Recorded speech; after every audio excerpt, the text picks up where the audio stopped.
Good evening. ഇന്നത്തെ വേദഭാഗം സഭാപ്രസംഗി 12-ാം അധ്യായം 8-ാം വാക്യം. ഹാ മായ സകലതും മായ എന്ന് സഭാപ്രസംഗി പറയുന്നു. ഈ വേദപാഠം തുടങ്ങുന്നത് തന്നെ നിന്റെ യൗവനത്തിൽ സൃഷ്ടാവിനെ ഓർത്തുകൊള്ളുക എന്ന് പറഞ്ഞുകൊണ്ടാണ്.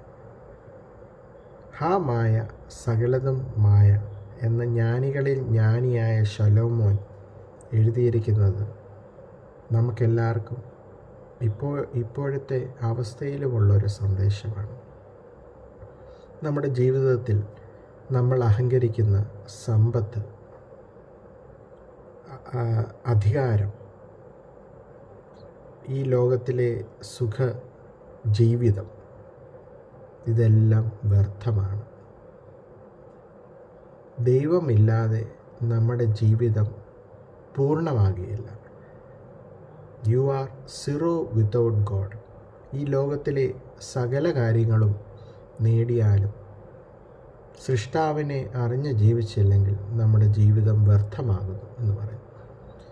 ഈ സഭാപ്രസംഗി കഴിയുന്നത് എല്ലാത്തിൻ്റെയും സാരം കേൾക്കാം. നിൻ്റെ ദൈവമായ കർത്താവിൻ്റെ കൽപ്പനകളെ പ്രമാണിക്കുക, അവനെ ഭയപ്പെടുക എന്നുള്ള ഒരു ആഹ്വാനത്തോടു കൂടിയാണ്. നമ്മുടെ ജീവിതത്തിലെ സുഖങ്ങൾ എല്ലാം ദൈവം തരുന്ന ദാനമാണ്. അത് മനസ്സിലാക്കി നമുക്ക് ജീവിക്കാം, പ്രാർത്ഥിക്കാം. ഹാ മായ സകലതുമായ കർത്താവെ, ഞങ്ങൾക്ക് പുതിയൊരു ദിവസം തന്നതിനായി സ്തോത്രം ചെയ്യുന്നു. ഈ ജീവിതത്തിൽ ഞങ്ങൾ ക്ഷണികമായ ജീവിതമാകുന്നു ഞങ്ങളുടേത്. കർത്താവില്ലാതെ ജീവിപ്പാൻ ഒരിക്കലും ഇടവരുതേ എന്ന് പ്രാർത്ഥിക്കുന്നു. കർത്താവിനോട് ചേർന്നുകൊണ്ട് കർത്താവിൻ്റെ കൽപ്പനകളെ പ്രമാണിച്ചുകൊണ്ട് ജീവിപ്പാൻ ഇത് കേൾക്കുന്നവർക്കും അടിയനും ഇടയാക്കണേ എന്ന് പ്രാർത്ഥിക്കുന്നു. എല്ലാം യേശുവിൻ്റെ നാമത്തിൽ തന്നെ. ആമേൻ.